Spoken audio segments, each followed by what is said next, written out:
Welcome, and thank you for joining for another whiskey review. Today, we're going to compare the 21 Lagavulin special releases, the Feis Ile from 2021 and then the Jazz Fest from 2021.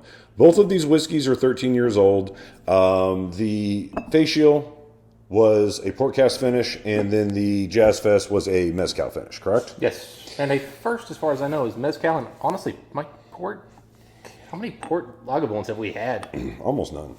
I really can't even think of one come offhand. Mezcal, that's absolutely a new one. So, we talked about tequila a time or two. I used to like Don Julio tequila, so I had 5 or 6 vintages of those. So it's interesting to see what Lagavulin would do with that particular spirit. So, I've had this bottle a little while. Dustin, you recently got the Jazz Fest 13. Probably 2 weeks, maybe 3 weeks. Yeah, so we'll get to individual reviews of both of these whiskeys. But we thought it'd be fun just to compare the two, just from the most recent releases. We did a review of this one, right? That's already out. Oh, I'm sorry. We did do this a review one. We of that. haven't done just because, honestly, when we started today, it was at the shoulder. Honestly, Yes. It hasn't had time to really fully open up, so we wanted to give we will a little bring more you, time. Yeah, we'll bring you the Jazz Fest 13 at some point. All right, so Dustin, let's get into it. Let's go, I guess. Mezcal or port first? Let's go mezcal first. All right. So we'll start with this one on your right, our left. So right away, it's kind of your classic, Lagavulin 12, but a little more refined, a little bit. You can tell there's an extra year of age, and I think they were a little more selective on casks. But then you get that vegetal note that we've been talking about with a little bit of for me, it's kind of like a chili pepper of some sort. Yeah, so the first time I had this, I kind of dissected it pretty quick. So it took the vegetal note that is in Lagavulins, which is a low-end note for me with Lagavulins a lot of the time. It's there in some whiskeys. Some whiskeys is almost not there at all. But what it did is it kind of showcase this. Mm-hmm. But with that tequila, or mezcal, excuse me, what it did is it dried it out and added a really peppery note to it. So it took something I really didn't like about Lagavulin, but wasn't one of the main couple of components, and it raised it as far as your focus on it, but dried it out and drenched it in pepper. Which, if you, as I mentioned before, if you get like a Don Julio Blanco, store whatever, it's tequila, a clear tequila, there is a pepper note on that is just almost a dead ringer for the pepper note on this Lagavulin.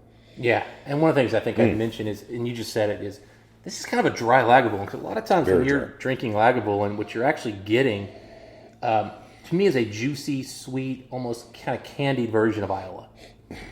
They are, to me, the sweetest, thickest, most candied Islay distillery. Mm-hmm. And this, they dried it out. None of that candy sweetness is here. Yeah, I'm getting, again, I mentioned earlier, a little bit of like a peanut shell, something like that. This is a dried husk of what it used to be.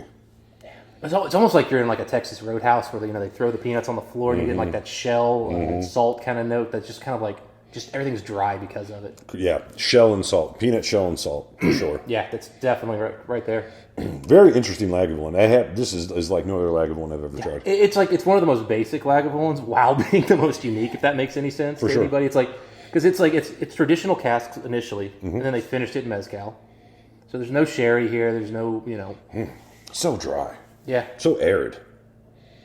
It's funny that on a liquid you can smell a dryness, but compared to other Lagavulins or just other whiskeys in general, it smells so dry. And then very vegetal.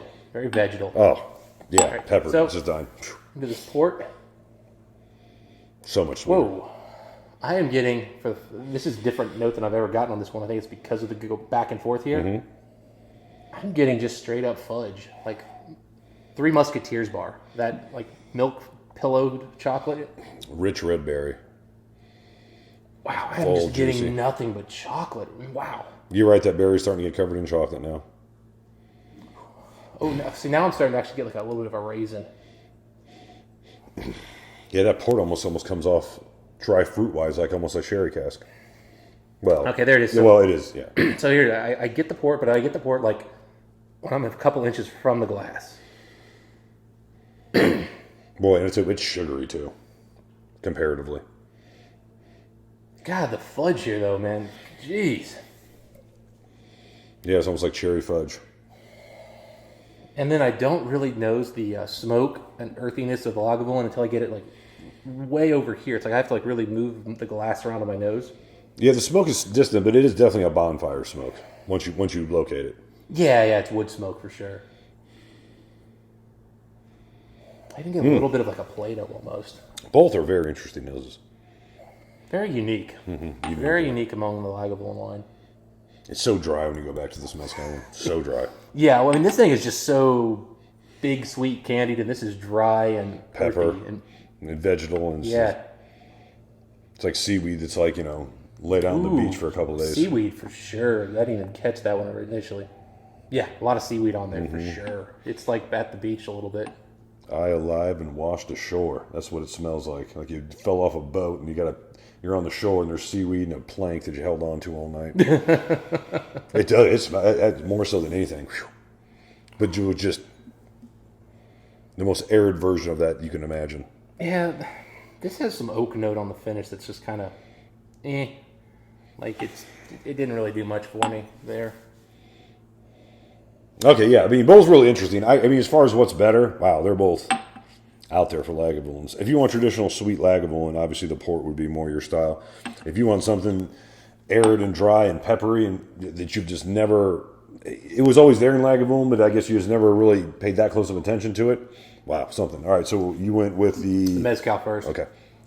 So, really sweet, but it's a dried, almost it's savory sweet, if that makes any sense. Like it's a salted caramel or something kind of going on there. Really nice. Then it switches over where it gets that pepper, the spice, the vegetal comes in.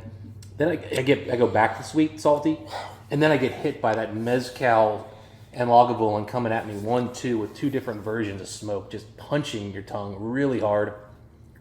And I gotta say, for 13 years, this comes off more refined than any 13-year-old I can think of. It's not 20-year-old whiskey, but it's coming off 15, 18 years. That is, it's okay. So let's break it down for what I got. You take traditional Lagavulin 16, maybe the sherry note isn't quite there, but not quite Lagavulin 12, a little older, a little more refined than Lagavulin 12. And then you poured a really nice Blanco tequila, Patron, Don Julio, maybe something I'm not quite aware of, but sure. Just a little ridge of that right down the middle of it. It's basically Lagavulin, but it kind of will shift into like a decent middle range tequila. You know what kind of reminds me of? It reminds me of Don Julio's 70th anniversary. It's añejo that is like redistilled, so it's clear at the end. I think I was mentioning to you before.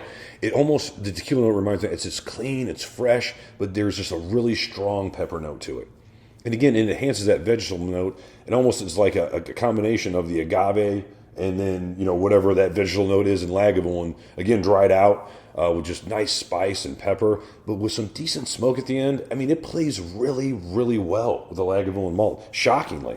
I didn't have high expectations for this, but the harmony it weaves back and forth is actually a well-done little piece here. Yeah, I mean, the finish is just so much of that smoke. I mean, really bold finish. Everything about this whiskey is bold, but it's refined. Again, it's so much more refined than I expected. And I had this a couple weekends ago. I was on Bourbon Neophytes. He was doing a live stream on a Sunday when I'd just gotten this. And he was drinking some Lagavulin, so I went and poured some Lagavulin 12 cask strength. I think it was the 2018 version. So not the 17, but the 18. And I had a little pour this next to it.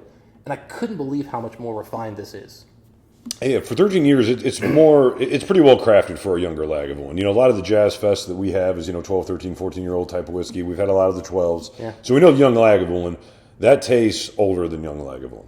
I mean, that's why I said almost like it's like the 16 with a little ridge of tequila. A lot of Lagavulin lately to me has been disappointing in that it comes off younger than it is, especially like the 20 and 21-year-old recent releases that they did. Yeah, that comes off older. This comes off like it's got a little more age. Yeah, really, I think this might be, as we're recording this is, January, it's, 25 degrees outside. This would be the one Lagavulin that I would really like to taste in July. And see what it's like. Because I feel like tequila is almost kind of like a warm weather type thing. This, I think, would be an interesting one to go back to. But we've droned on long enough. Let's go to the port. Did you have yours up? Yeah, just all right, sipping on it now. So this is actually pretty big, pretty bold. This is very wood forward to me, especially on the finish. I'm not getting a ton of the wine notes. They're there, but they're adding subtle enhancement to the malt. A lot of spice. Not spice, but salt. Actually, this is just a saltier Lagavulin. This one has again more oak to it, but doesn't come off quite as fine and smooth as this one in terms of like, not smooth, but creamy. The mouthfeel here is a little drier. Yeah, so... Which is weird because this is a drier whiskey than that. Yeah, so the port is there initially. You get some nice juiciness. Then it kind of gets a little disjointed comparatively, compared to something that's as well constructed as this. Or, I say as tightly woven is the jazz, maybe a better way to say it. So it comes off a little sloppier. The transitions are more abrupt. You slammed on the brakes, you slammed on the gas. You know what I mean? Didn't you see the red light coming? So it's kind of going a little all over the place. I like juiciness. Then it kind of goes into some young Lagavulin, extremely salty. And then it kind of goes on some type of red fruit, kind of at the end. But yeah, it's the salty Lagavulin, something I've experienced before, especially with young Lagavulins. This to me is a very good 12. This is clearly the step up from the 12, whereas this is like the best 12 ever, if that makes sense. I know the port's different about this one, but this comes off just as a really good version of the 12 with maybe a little extra going on. Yeah. This reminds me of what Jazz Fest normally is, not Feis Ile.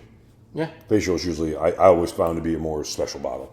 Not always, but a lot of times. Yeah, I'm going to say they put out a 22-year-old Jazz Fest, so... No, I every now and then they like to mix it up for us. For sure. But yeah, I guess a better way to say it is I usually tend to prefer the Feis Ile bottlings to the Jazz Fest bottlings. And I've had, dozen easy of each. But, this one, at least to me, on nose and palate, is the clear winner. Now we put a little bit of water in, see if we're picking up anything else. Honestly, they smell almost exactly the same for me. It's really just the difference that I think this has been opening up. I get a little more candied sugar notes coming through on the mezcal, and I get a little bit more peanut on the port. I get a little more of the wine note now, too. Yeah, the port is sweeter. But I get less chocolate. I get more port, less chocolate. Yeah, clean sweetness. Yeah, but I'll tell you what, that mezcal is an interesting mix. It's got a youthful note on the finish, though, on the nose. It's talking about the port? Yeah, it's just bringing it down a little bit for me. It was either seasoned cask or, too. I don't know what the score we gave, but it's got a very refilled, reused cask element that... Very artificial. Yeah, it doesn't really come off as... Sophisticated well or fine done, or premium. Full. Doesn't come out premium. Yeah, better way to say it. And these should be premium bottles, given it's a distillery only special release. They're certainly not cheap. How long do you think it was in mezcal for? I don't know. I haven't done a lot of research on this bottle yet. Like I said, I brought it over here not planning to do a full review, and so we're just kind of doing this comparison. So I'll do a little research. My guess is a couple years, though, because it got a good impact from those mezcal. It did. I would say, if it was only a year, man, there's some good cast on that one. You know what it did? It's easy to see now going back and forth. It took the salt and transformed it all into pepper, which is, I've never really had in a Lagavulin before. Go back to that mezcal. Can you smell any salt in that at this point? No. It's just pepper. This is so salty that I think it's the back and forth. You lose certain notes. Sure. It's so strong. But can you pick up any? The only thing, again, I got that the seaweed that you were talking about, but I don't get the sea salt. I don't get the effect. That's why I said it's dry. It's hollowed out. It's not like I went to the beach. It's like you're 4 miles from the beach in the desert. Or maybe it's not seaweed, but it's like pondweed. Is that such a thing? Or is there weed in lakes? I guess maybe. There's got if it does, I bet it smells like that. Yeah, arid and dry. It's so unique. It's a very clean nose. I mean, I'm really surprised at how clean it is. Again, at 13 years, I would expect Lagavulin to have a little bit of still note still in there. I would expect a little bit of slightly soured notes from the still. Yeah, the mezcal. I don't get it. The mezcal must have just cleaned it up. Must have took out just everything that was just. I've never thought of mezcal as a clean thing. No, right? I don't drink. I've not had a lot of mezcal, but back in the day when Jo was at the party source, he used to try to sneak in, random ass, like, hey, try this, try that, and usually it's like, come on, Jo. But he gave me mezcal once or twice, and I was like, you know what? I'd rather buy a peated scotch, but mezcal something that I wouldn't mind having in the collection. Yeah, very interesting. All right, so final thoughts. As with any comparison review, I guess the first question is, if someone was buying at the bar, cost notwithstanding, which one would you take? This is much better in my mind. This Jazz Mezcal is much better. I think we saw on Whiskey Base, there's like a 4-point difference. Like this is almost a 90 and this is like barely an 86. Yeah, that's about right. I think, dead on, really. That's right. Believe it or not, this... I don't know if it's a 90, but it's close. I'm not sure I'm going to give it a 90 either, but I don't know, man, it's getting better too. Yeah, no, it's an interesting one. I mean, that water really added some nice elements. It is, to me, it's a Lagavulin drinker's Lagavulin, which is weird to say because they've never used mezcal before. Yeah, I don't know if I said that. The mezcal is 54.8, and then the port is 56.1. Really? Yeah. I would have thought this one actually had the higher proof because of the mouthfeel. Mm-hmm. No, it's zesty. But I don't want to knock this thing. The only problem with this is it costs too much. Yeah, I saw some online shops that mark it down like $230. I still feel like that's just too much. That's borderline too much. If shipping was free, I'd say that's fine. I offered that a box. I mean, like, here's a bottle. I don't know. But this one's close to the 400 mark, and it's mid threes. So you're paying a premium For sure. Like they know that this one's, I think, done better in reviews. So it's better whiskey for sure. Yeah. Anyway, those are our thoughts on these last two Lagavulin releases this year for 2021. If you guys had a chance to try either one of these, let us know what you think. Until next time, Dustin, what do we wish the folks? Happy drinking. We'll see you then.